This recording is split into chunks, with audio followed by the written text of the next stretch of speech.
Sinampahan na ng reklamo ang driver ng bus na nakasagasa sa isang bata habang nasa field trip sa Tanay Rizal. Nabangga ng bus ang high school student na si Rio Bianca Ramirez habang nagpapapicture sa Camp Kapinpin itong Biyernes.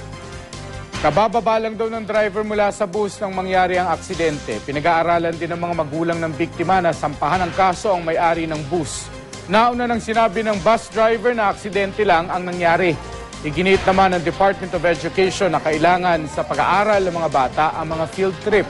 Kasunod dito ng pahayag ng pamilya Ramirez na ipatigil na ang mga field trip sa mga eskwelahan. Paliwanag ng DepEd, layo ng mga field o educational trip na ituro sa mga bata ang hindi na ituturo sa loob ng paaralan.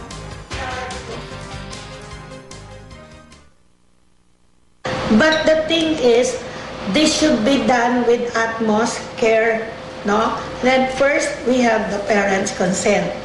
And then, of course, we have what we call the waiver. Although, as I said, even in the presence of a waiver, that does not absolve the school nor the department from the responsibility from the children.